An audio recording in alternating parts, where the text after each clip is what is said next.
Would you state your net worth to the public? First, I think, Ken, the same way I've seen you are very good at doing homework. You know, you've done a really good job with homework. But I don't know why you failed on the one of looking for William Ruto's net worth. I have. That you have come to. I have. So, yes. Let me tell you the following. Number one, I am the only politician who, when I come to, in fact, I was expecting this question. Yeah? I am the only politician who gets asked this question. No other politician is asked this question. That's number one.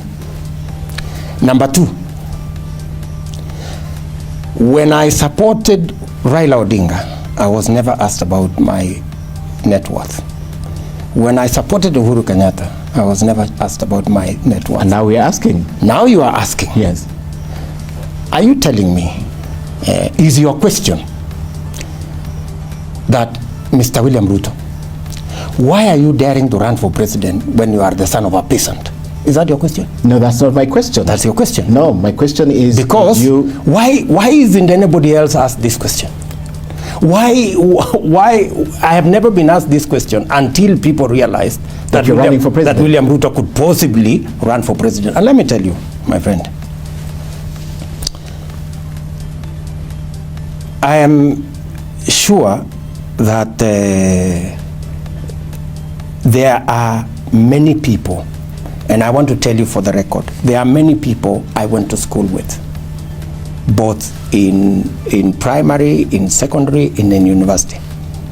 There are thousands of people of my age, people who share the same background as me, children of the nobodies, right?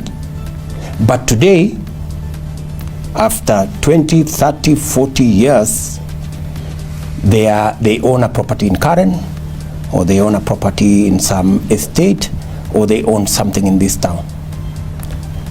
Are you telling me, because that's what you're saying, because you build this around corruption, are you telling me all these thousands of young people, and there are many, yeah, who today live in Karen, they live in Lavington, they live in Kileleshwa, who had a humble background the way I did, are you telling all those people are corrupt? No. That they are where they are because they are corrupt? They're not running for public office. Correct. Yes. So, are you telling me my crime, you would not bother with me? My crime, and that's why you want to say I'm corrupt, is because I am daring to run for public office? Is that what you're saying? It's a greater calling. And for your information, it's a greater calling than they have. Are you telling me, Ken, that it is okay to be corrupt as long as you're not running for public office?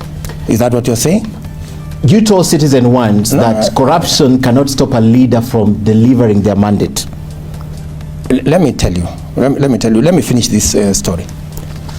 The more I listen to you, the more you're telling me that if you are a son of a peasant like William Ruto, you should never run for public office. That's not, and you should never run for president. That's what, Your Excellency, what I'm asking. Nobody bothered me. And for your information, before you ran for president, I want to tell you that maybe Jomo Kenyatta is lucky that he didn't run for president in our times, because he would have been asked, you, a meter reader in City Hall, how did you get yourself here? Or for that record, Moi would have been asked, you, a primary school teacher from Sacho, how did you get yourself here?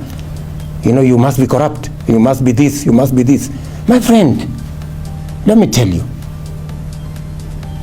please let us accept that there are children of people from humble background who, through hard work, through doing diligently what they are doing, they have gotten themselves somewhere. Please, let me beg you. I'll take you back there. It is so unfair, to run a narrative that you can only have money if your father was something. And if your father was nothing, you should be poor, you should have no money, and if you have money, you must have stolen. Okay. That is not a gospel that is taking us anywhere.